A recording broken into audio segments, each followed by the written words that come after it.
आज के इस वीडियो लेक्चर में हम ट्रांसपोज ऑफ मैट्रिक्स पढ़ेंगे, यानी परिवृत आव्यूह को स्टडी करेंगे। हमने एक्सरसाइज 3.2 तक पढ़ लिया है।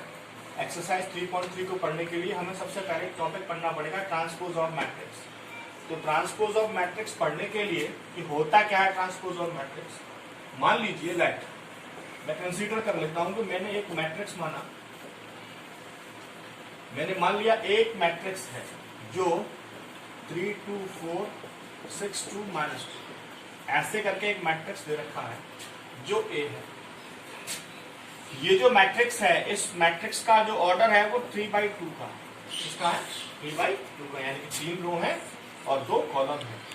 अगर मुझे इस दिए हुए मैट्रिक्स का ट्रांसपोज कैलकुलेट करना है तो हम ट्रांसपोज को AT से या A' से डिनोट करते हैं। ट्रांसपोज को किससे डिनोट करते हैं? AT या A'। तो ट्रांसपोज का मतलब होता है इसकी रो को कॉलम में चेंज कर देना या कॉलम को रो में चेंज कर देना, यानी इंटरचेंज कर देना, कॉलम को रो में और रो को कॉलम में। तो अब हम क्या करेंगे, हम रो को कॉलम बना देंगे। 3 6 पहली रो है तो मैंने कॉलम बना दिया, 2 2 4 -2। अब ये कितने का हो गया? अब ये 2 रो है 3 कॉलम है। इससे एक बात कंफर्म हुई कि अगर हम किसी मैट्रिक्स का ट्रांसपोज निकालते हैं तो उस मैट्रिक्स का ऑर्डर चेंज हो जाता है। उस मैट्रिक्स का ऑर्डर चेंज हो जाता है। या 3 × 2 का था या 2 × 3 का है।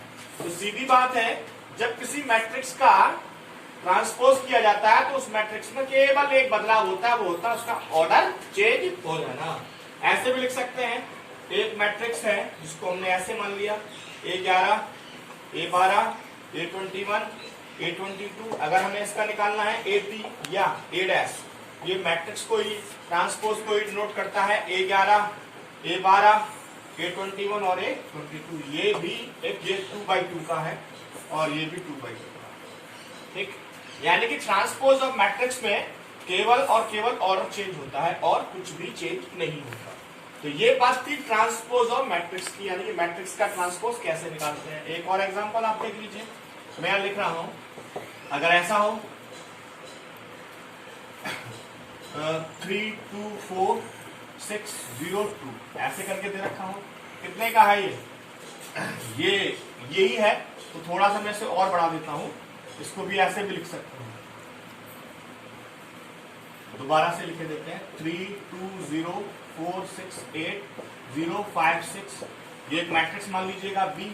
इसका अगर हमें ट्रांसपोज निकालना हो तो वही रो को कॉलम में बदल दीजिए, 3 4 0 2 6 5 0 8 6। ये भी 3/3 का है और ये भी 3/3 का। इस तरह से हम ट्रांसपोज ऑफ मैट्रिक्स को कैलकुलेट कर सकते हैं। तो ट्रांसपोज ऑफ मैट्रिक्स की बात हो गई और आपको पता चल गया कि ट्रांसपोज ऑफ मैट्रिक्स को कैसे कैलकुलेट करना है। इसी में थोड़ा सा अब मैं इसे आगे बढ़ा देता हूं, तो इसको पॉज करके नोट करिएगा। अब इसमें मैं थोड़ा सा आगे बढ़ा देता हूं जिसको आपको समझना है, और कुछ ऐसी चीजें हैं जो बहुत डीपली स्टडी करनी है।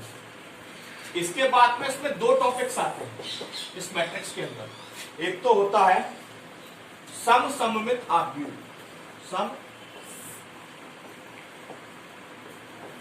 सममित आव्यूह, या सॉरी सममित है, क्या है ये लिखे देते हैं, सममित आव्यूह। और एक सेकंड टॉपिक है इसका विषम सममित आव्यूह। ठीक, तो सममित आव्यूह और विषम सममित आव्यूह का रीजन क्या है? ठीक, तो सममित आव्यूह को बोलते हैं सिमेट्री मैट्रिक्स, यानी कि ये बोलते हैं इसको सिमेट्रिक मैट्रिक्स। ये सममित आव्यूह। इसमें एक सिंपल सी बात है, अगर हमें किसी का सिमेट्री मैट्रिक्स कैलकुलेट करना है तो इसमें एक चीज मेन कैलकुलेट क्या करनी है, किसी का A' उसके A के बराबर होता है। यदि हम किसी सिमेट्री मैट्रिक्स को निकाल रहे हैं तो उसका ट्रांसपोज उसके किसके बराबर होता है? A के इक्वल होता है। सिमेट्री मैट्रिक्स में किसी का ट्रांसपोज, उस किसी मैट्रिक्स का ट्रांसपोज उसके एक के इक्वल होता है तो हम कह सकते हैं कि ये सममित आव्यूह है। ठीक, अब तुम ये कहोगे कि हम कैसे मान लें कि सममित आव्यूह है, तो कैसे होगा? तो मैं आपके लिए एक एग्जांपल लिख रहा हूं। मैंने मान लीजिए एक सममित आव्यूह लिखा, ठीक है, कैसे, इसको कैसे लिखते हैं? एक और बात, सममित आव्यूह आपके लिखना नहीं आता होगा, लेकिन मैं आपको बता देता हूं सममित आव्यूह को कैसे लिखा जाता है। सममित आव्यूह का डायगोनल कभी भी शून्य नहीं होता, यानी डायगोनल में आप कुछ भी लिख सकते हैं। तो मैंने डायगोनल में 1 1 1 लिख दिया, ठीक है। अब यहां अगर आप 2 लिखेंगे, कहा, यहां अगर 2 लिखेंगे तो यहां पे भी आपको 2 लिखना होगा, ठीक। यहां अगर आप 3 लिखेंगे तो यहां पर भी आपको 3 लिखना होगा। अगर यहां -4 लिखेंगे तो यहां पर भी -4 लिखना होगा। ये प्रोसेस है एक आव्यूह को सिमेट्रिक लिखने का, डायरेक्ट प्रोसेस है। एक बात समझ लीजिए, डायगोनल कभी भी शून्य नहीं होता। यहाँ 2 है तो यहाँ पे भी 2 होगा, यहाँ 3 है तो यहाँ पे भी 3 है। यहाँ अगर मैंने -4 लिखा है तो मैं यहाँ पे भी -4 लिखूंगा। अगर मैं यहाँ -2 लिखता तो यहाँ पे भी -2 लिखता, यहाँ -3 लिखता तो यहाँ पे भी -3 लिखता। मैं लगा देता हूँ -2, ये लो -3 ये लगा दिया मैं, ठीक। यानी कि जैसा सिंबल है वैसा ही मुझे यहाँ लिखना हो। अब ये मैंने एक मैट्रिक्स को लिखा है, ठीक। अगर मैं इसका A' निकालू, ठीक, तो A' क्या, A' का मतलब है इसके रो को कॉलम बना दीजिए। 1 -2 -3 -2 1 -4 और -3 -4 1। देखो जरा, वही है क्या? 1 -2 -3 1 -2 -3 -2 1 4 -2 1 4 -4 -3 -3 -4 -4 1 1। यानी कि इसका जो A' है वो 1 के इक्वल है। तो ये एक सिमेट्री मैट्रिक्स है। ये क्या है? एक सिमेट्री मैट्रिक्स है। यानी सिमेट्री मैट्रिक्स में उसका ट्रांसपोज उस मैट्रिक्स के इक्वल होता है, तो हम कह सकते हैं ये एक सिमेट्रिक मैट्रिक्स है। तो ये प्रोसेस है सिमेट्रिक मैट्रिक्स को पता करने का। समझ में आ गया होगा कि सिमेट्रिक मैट्रिक्स को कैसे पता करते हैं, और कैसे अगर आपसे कोई कहे कि आप एक सिमेट्रिक मैट्रिक्स लिख दीजिए तो उसका डायगोनल हमेशा शून्य नहीं होता, कभी शून्य नहीं होता। डायगोनल में आप कुछ भी लिख सकते हैं। और यहाँ प्रोसेस मैंने आपको बता दिया। यहाँ अगर -2 लिखा है तो यहाँ पे भी -2, यहाँ -3 लिखा है तो यहाँ पे भी -3, यहाँ -4 लिखा है तो यहाँ पे भी -4, यहाँ अगर 6 लिखेंगे तो यहाँ पे भी 6 लिखेंगे, यहाँ अगर 8 लिखा होता तो यहाँ पे भी 8 लिखते, यहाँ अगर 5 लिखा है तो यहाँ पे भी 5, सेम नंबर्स को लिखना होता है। तो ये एक प्रोसेस है सिमेट्रिक मैट्रिक्स को कैलकुलेट करना। तो बात समझ में आ गई। एक मैंने आपको बता दिया सिमेट्रिक मैट्रिक्स को कैसे कैलकुलेट करते हैं। अब इसके बाद में मैं एक दूसरा टॉपिक बताता हूं और उसे कहेंगे विषम सममित आव्यूह, ठीक। ये पॉज करके आप नोट कर लीजिएगा। अब जो सेकंड टॉपिक है उसे हम बोलते हैं विषम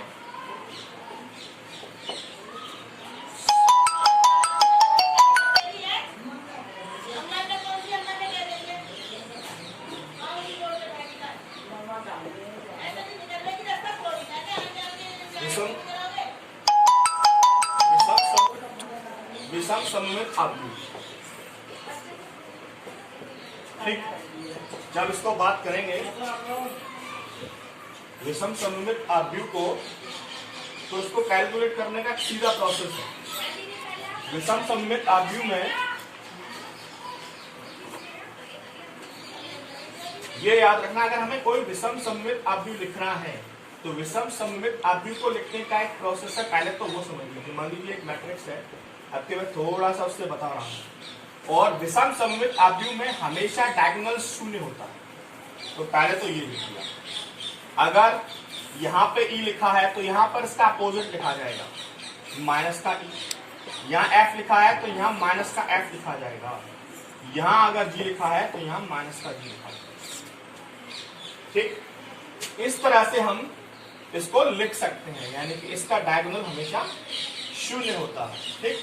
तो इसका डायगोनल हमने शून्य कर दिया है। दूसरी बात, विषम सममित आव्यूह में इसका जो ट्रांसपोज है वो इसके नेगेटिव के इक्वल होता है। यानी कि अगर हमें विषम सममित आव्यूह को कैलकुलेट करना है तो A' जो है वो किसके बराबर होगा? -1 के। जरा देखते हैं, यहां से मैं यहां से A' कैलकुलेट करता हूं, किया, यानी कि जो रो है उसके मैंने कॉलम बना दिया, 0 E F -E 0 G -F -G और 0। अब आप देखें तो ये तो इससे मैच ही नहीं कर रहा, यानी कि a डैश है और a डैश किसके इक्वल होता है, -a के। अगर मैं यहां से -a कैलकुलेट कर दूं, -a का मतलब है इसमें माइनस का मल्टीप्लाई, जो 0 है वो 0, जो e है वो -e, -f प्लस का e 0, माइनस का g प्लस का f प्लस का g और 0। अब देखो यानी कि जो -a है वो क्या a डैश के इक्वल आ रहा है, देखो 0 0 e f minus e 0 g minus e 0 g minus f minus g 0 minus f minus g 0। यानी कि किसी भी अगर विषम सममित आव्यूह को कैलकुलेट करना है तो वो उसका -a उसके ट्रांसपोज के इक्वल होना चाहिए, यानी कि a डैश उस -a के इक्वल में होना चाहिए। ये कंडीशंस हैं किसी विषम सममित आव्यूह को, यानी कि सममित आव्यूह में a dash equals to a होता है और विषम सममित आव्यूह में a dash equals to -a होता है। ये दो प्रोसेस हैं सममित और विषम सममित आव्यूह को कैलकुलेट करने के। अब इसके बाद में थोड़ा सा इसको और आगे बढ़ा देते हैं और जरा देखते हैं कुछ चीजों को, ठीक है। अब बात करते हैं, एक बात जो मेन आपको याद रखनी है, सममित आव्यूह तथा विषम सममित आव्यूह दोनों के केस में, दोनों में आव्यूह का वर्ग आव्यूह होना आवश्यक होता है। यानी कि अगर कोई सममित आव्यूह या विषम सममित आव्यूह कैलकुलेट करना है तो एक बात निश्चित है कि दोनों ही वर्ग आव्यूह होने चाहिए, यानी कि स्क्वायर मैट्रिक्स होने चाहिए। स्क्वायर मैट्रिक्स का मतलब है 3x3 का या 2x2 का, तब हम इसको कैलकुलेट कर सकते हैं। एक और जो मेन दो प्रॉपर्टीज है वो मैं आपको बता देता हूं। a प्लस a डैश ये सममित आव्यूह के लिए कंडीशन होती है, और दूसरी a माइनस a डैश ये विषम सममित आव्यूह के लिए कंडीशन होती है। यानी कि अगर a प्लस a डैश निकालना है तो सममित आव्यूह होता है, और a माइनस a डैश अगर कैलकुलेट करना है तो विषम सममित आव्यूह होता है। मैं आपको कुछ चीजें थोड़ा सा डीपली बताऊंगा, जरा देखिएगा। मान लीजिए मैंने एक मैट्रिक्स लिया 3 1 1 और 8 0, यहां ले लीजिए -3 -2 6 5, ये मैंने एक मैट्रिक्स ले लिया। मैंने इसका ट्रांसपोज निकाला, ठीक। जैसे ही मैंने इसका ट्रांसपोज किया 3 8 -2 1 0 6 1 -3 और 5 दिया, ठीक है। अब मैं क्या करूं, मैंने इसको ऐड कर दिया a प्लस a डैश, दो मैट्रिक्स को ऐड कर दिया। इसको इसमें 3 और 3 6, 8 और 1 9, -2 में से -1 क्या -1, ठीक है। 3 8 -2 और 1 0 6 और 1, ये एक चेंज कर लीजिए -2 कर लीजिए, 3 1 -2। तो जब मैं इसको करूंगा यहाँ तो यहाँ -2 हो जाएगा, बस इतना थोड़ा सा चेंज कर दिया, ठीक है। तो 6 3 और 3 6 8 और 1 9 -2 -4 1 और 8 9 0 0 0 6 और में से 3 गया तो 3 और -2 माइनस का 4 और -3 और 6 3 और 5 और 5, यानी कि a प्लस a डैश कितना आया, a प्लस a डैश ये आ गया। मैं अगर इसे मान लूं s equals to a plus a dash equals to, ये मैंने लिख दिया है 6 9 -4 6 9 -4 और 9 0 3 4 3 10। जब मैंने आपको सममित आव्यूह पढ़ाया था तो मैंने आपको शुरुआत में एक चीज बताई थी, इसका डायगोनल कुछ भी हो सकता है। सबसे पहले क्या बताया था कि सममित आव्यूह में डायगोनल कुछ भी हो सकता है। ये वहां से मैं यहां रीचेक करा रहा हूं आपको, जो मैंने वहां लिखा आपने मान लिया वो करेक्ट है, लेकिन मैं आपको उस कंडीशन को यहां सेटिस्फाइड करा रहा हूं जो मैंने वहां लिखा था, आपको बताया था इसको कैसे लिखना है। मैंने आपको बोला था एक सममित आप लिख दीजिए, तो कैसे लिखेंगे डायरेक्टली, तो मैंने आपको बताया था लिखने का प्रोसेस, उसी प्रोसेस को या प्रूफ करके मैं बता रहा हूं ये होता है। देखिए मैंने उसमें बताया था कि सममित आव्यूह में डायगोनल कुछ भी हो सकता है, तो यहाँ 6 0 10 कुछ भी है डायगोनल। मैंने यहाँ बताया था यहाँ जो नंबर्स होगा वही यहाँ होगा, तो यहाँ 9 है तो वहां यहाँ 9 है, वहां 2 था वहां 2 था, यहाँ -4 है तो यहाँ पे भी वही होगा, यहाँ 3 है तो यहाँ पे भी 3 है, यानी कि ये जो कंडीशन है वो करेक्ट है। तो अगर हम इसको s equal to a plus a dash माना है, और अगर मैं इसका ट्रांसपोज भी कैलकुलेट करूं, यानी कि ये s डैश कैलकुलेट करूं तो क्या आएगा, s डैश कैलकुलेट करने के बाद s डैश मैंने अगर कैलकुलेट किया तो 6 9 -4 9 0 3 -4 3 है। देखो जरा, यानी कि s इक्वल्स टू आ रहा है, यानी s डैश का सममित में यही तो बताया था मैंने कि सममित में a equals to a dash होता है, तो s equals to s dash आ रहा है या नहीं आ रहा, ये यहाँ प्रूफ होकर के बता रहा है, तो ये करेक्ट है। ऐसे ही a माइनस a डैश को हम कैलकुलेट कर सकते हैं, तो आप a माइनस a डैश को कैलकुलेट कर सकते हैं। देखिए जरा, a माइनस a डैश, तो a में से a डैश को माइनस करना है, 3 में से 3 में यहाँ से डायरेक्ट कर दे रहा हूँ, ये मैंने मान लिया ये, ठीक है, 3 में से 3 को माइनस करिए कितना बचेगा 0, और 1 में से 8 को माइनस करिए माइनस का 7, ठीक है, और -2 माइनस प्लस का 2 0, इसके बाद 8 में से 1 को माइनस करिए 7, इसके बाद 0 में से 0 को माइनस करिए 0, इसके बाद -3 में से -6 को माइनस करिए तो माइनस का 9, इसके बाद -2 में से इसको माइनस करेंगे 0, इसके बाद 6 में से +3 को माइनस करेंगे 9, ठीक, इसके बाद 5 में से 5 को माइनस करेंगे 0। विषम सममित में क्या बताया था, विषम सममित में मैंने बताया था इसका डायगोनल हमेशा 0 0 0 होता है, तो 0 0 0, ठीक, यहाँ जो होगा उसका अपोजिट लिखा जाएगा, यानी 7 है तो माइनस का 7, यहाँ 0 है तो यहाँ पे भी 0, यहाँ अगर 9 है तो माइनस का 9, क्लियर, ठीक। अगर मैं इसको क्या मान लू, मैं इसको s मान लू, a माइनस a डैश को, और अगर मैं इसका s डैश निकालू तो जब मैं इसका s डैश निकालूंगा 0 7 0 -7 0 9 और 0 -9 0, ठीक, ये s डैश आ गया। s डैश उसमें किसके इक्वल होता है, -a के। अब मुझे -a फाइंड करना है, यानी कि -s फाइंड करना है, तो मैं ऐसे लिख सकता हूँ, यानी कि -s जो मैंने s माना था, यानी s किसको माना था मैंने, a माइनस a डैश को, इसमें माइनस का मल्टीप्लाई कर दो, 0 -7 0 और 7 0 -9 0 9, देखो जरा, अब ये इसके इक्वल हो गया या नहीं, ये इसके बिल्कुल इक्वल है, यानी कि माइनस का s equals to s dash. ये दोनों प्रॉपर्टी को मैंने आपको यहाँ वेरीफाई करा दिया है। इस तरह से हम इस प्रॉपर्टी को वेरीफाई वहां से यहाँ कर सकते हैं। बहुत डिटेल में पढ़ाया, बहुत डीपली स्टडी कराया मैंने इसको, तो इस तरह से इसको फाइंड कर सकते हैं। आप समझ में आ गया होगा कि सममित आव्यूह और विषम सममित आव्यूह में क्या होना चाहिए और कैसे इसको फाइंड करते हैं। थोड़ा सा आगे और चलते हैं, इसको मैं बढ़ा देता हूँ, इसे नोट करना है आपको। आप एक प्रॉपर्टी में लिख रहा हूं, a equals a plus a dash plus a minus a dash, ये मैंने लिखा है।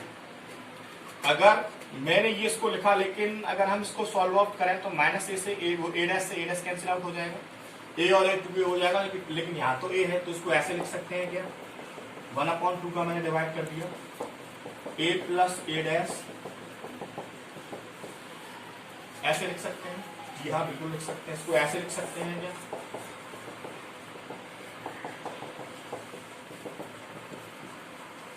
ये क्या है, आप ये कहेंगे कि ये सममित आव्यूह है, ये क्या है, आप ये कहेंगे कि विषम सममित आव्यूह है। तो इससे क्या पता चला, इससे ये पता चला कि अगर सममित एक सममित आव्यूह और एक विषम सममित आव्यूह को हम ऐड कर दें तो उससे हमें क्या मिलेगा, उससे हमें a मिलेगा। यानी कि एक मैट्रिक्स दे रखा हो a, उसका a डैश निकाल लें, a plus a dash upon 2 निकाल लें, फिर a minus a dash upon 2 निकाल लें, और अगर उन दोनों को हम ऐड कर दें तो उससे हमें क्या मिलेगा। आप कोई भी मैट्रिक्स ले करके इसको घर पे एग्जाम्पल्स के तौर पर लगा सकते हैं। ये एक प्रोसेस है मैट्रिक्स के लिए जिसको हमें कैलकुलेट करना है।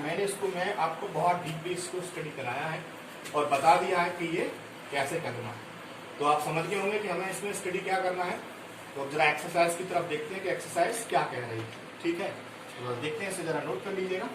तो एक्सरसाइज 3.2 को देखते हैं।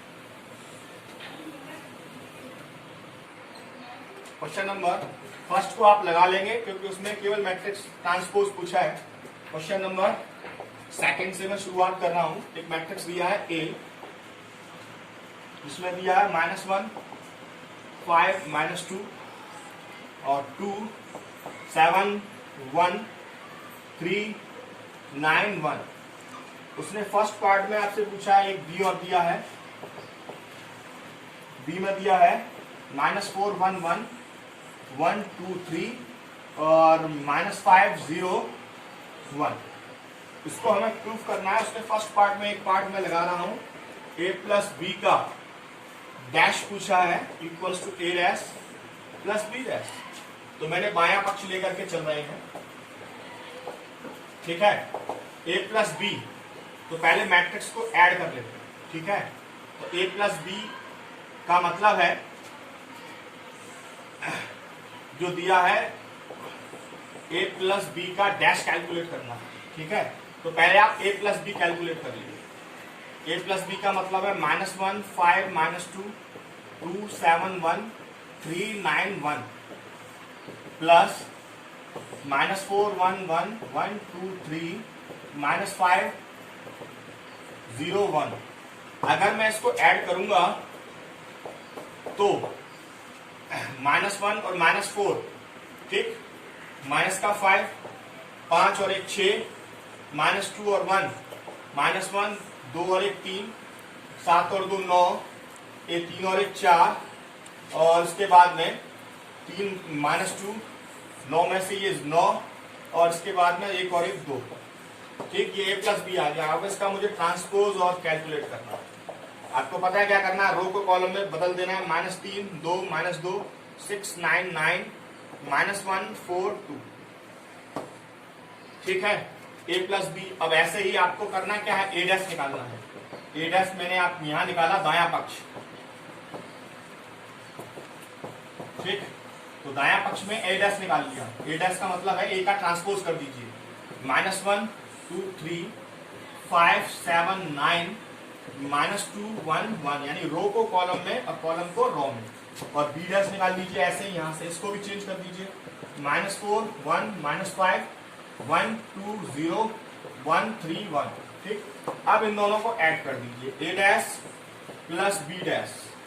जब इसको मैं ऐड करूंगा तो -1 और -4, माइनस का 5 2 और 1 3 5 में से ये गया तो -2 5 और 1 6 7 और 2 9 9 और ये 9, उसके बाद -2 और ये माइनस का 1 3 और 1 4 1 और 1 2। देखो इक्वल आ रहा है, -1 4 2 6 9 9, यानी कि बायां पक्ष इक्वल है इसके दाएं पक्ष के। यो हमें प्रूफ करना। इस तरह से हम कैलकुलेट कर सकते हैं। इसका सेकंड पार्ट आपको लगाना है। मैं कुछ क्वेश्चंस को छोड़ूंगा। क्वेश्चन नंबर सेकंड का सेकंड पार्ट लगाएंगे, थर्ड को छोड़ रहा हूं मैं, ये कैलकुलेट करना है। फोर्थ को भी, फिफ्थ को भी a b डैश बराबर b डैश a डैश आपको कैलकुलेट करना है। और 6 को i के रूप में कैलकुलेट करना है। तो 6 का एक पार्ट मैं कर दे रहा हूं, एक पार्ट आपको लगाना है। ठीक है, जरा देखिएगा, मैं इसे बिठा देता हूं, आप इसे पॉज करके नोट कर लीजिए। अब क्वेश्चन नंबर 6 में बात करते हैं। क्वेश्चन नंबर 6 में जो दिया है, क्वेश्चन नंबर 6 में एक मैट्रिक्स दिया है a इक्वल्स टू, यहां दिया cos alpha minus sine alpha और कॉस अल्फा। ये हमें प्रूफ करना है। तो a है, तो मैंने यहीं से a डैश पहले कैलकुलेट कर, रो को कॉलम में चेंज कर देंगे। Cos alpha sine alpha minus sine alpha cos alpha हो गया। अब a डैश कैलकुलेट करो। a का मतलब है कॉस अल्फा माइनस का साइन अल्फा कॉस अल्फा, और a dash cos alpha sine alpha minus sine alpha cos alpha. Multiply करेंगे, आपको मल्टीप्लाई करना मैं पहले सिखा चुका हूं। First row first column, first row first column, cos का कॉस से करेंगे, cos square alpha plus sine square alpha. First row first column, minus का cos alpha sine alpha plus sine alpha cos alpha. Second row first column, minus का sine alpha cos alpha plus cos alpha sine alpha. इसका करेंगे sine square alpha plus cos square alpha. आपको पता है इसका value 1 होता है, ये दोनों कैंसिल आउट हो गया 0, ये कैंसिल आउट हो गया 0, इसका वैल्यू 1 जो कि आइडेंटिकल के इक्वल। इस तरह से हम इसको कैलकुलेट कर सकते हैं। क्वेश्चन नंबर 7 में देखते हैं। क्वेश्चन नंबर 7 में कहा सिद्ध कीजिए, एक मैट्रिक्स दिया है A, ये दिया है 1 -1 5 -1 2 1 5 1 3। उसने कहा है कि आप ये प्रूफ कर दीजिए कि ये एक सममित आव्यूह है। आपको पता है सममित आव्यूह में आपको क्या करना है। सममित आव्यूह के लिए क्या कंडीशन होती है? सममित आव्यूह के लिए कंडीशन होती है a डैश किसके इक्वल होना चाहिए? a के। ये मैंने आपको बताया था, तो आप a डैश निकाल लीजिए। जैसे ही आप इसका ट्रांसपोज करेंगे 1 -1 5 -1 2 1 5 1 3, ठीक है, ये a डैश आ गया। ठीक, अब देखिएगा जरा 1 -1 5 -1 2 1 5 1 3, यानी a डैश इक्वल है किसके? a के। तो यहां कह सकते हैं आता a एक कैसा है? सममित आव्यूह। ये प्रूफ करना है। ऐसे इसके सेकंड पार्ट में विषम सममित पूछा है, वहां माइनस का जो a डैश है वो a के इक्वल में होना चाहिए। ये आप वहां पता कर सकते हैं। क्वेश्चन नंबर 8 में आपको पता है a प्लस a डैश सममित आव्यूह है, ये प्रूफ करना है।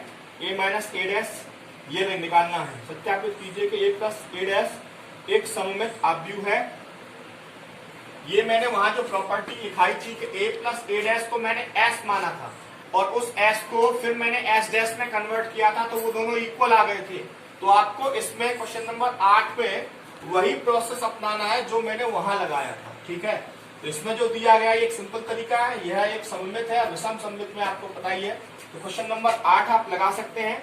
9 में आपको पूछा ही है 1/2 a प्लस a डैश और 1/2 a माइनस a डैश को ज्ञात कीजिए। फिर क्वेश्चन नंबर 10 में कहा है निम्नलिखित आव्यूहों को एक सममित आव्यूह तथा एक विषम सममित आव्यूह के योगफल के रूप में व्यक्त करिए। तो मैंने आपको लास्ट वाला जो टॉपिक बताया था, सममित आव्यूह तथा विषम सममित आव्यूह 1/2 a प्लस a डैश, इसमें फाइंड करना है आपको, और sorry plus 1/2 a minus a dash. ये क्वेश्चन नंबर 10th में आपको फाइंड करना है। तो 10th को आप लगा लेंगे, ज्यादा ऐसा कुछ है नहीं इसमें। और इसके बाद में क्वेश्चन नंबर 11 12 ये भी सिंपल है, इनको कैलकुलेट करिएगा। और अगर आपको कोई प्रॉब्लम आती है तो कल इस चैप्टर में बात करेंगे। अगर कोई प्रॉब्लम आती है आप मुझे कमेंट बॉक्स में लिख सकते हैं। मैंने इस चैप्टर का कॉन्सेप्ट बिल्कुल खत्म कर दिया। ऐसा कुछ भी नहीं है कि आप नहीं लगा सकते। अभी तक जो मैट्रिक्स के अंदर पढ़ाया गया है बहुत सिंपल तरीके से पढ़ाया गया है।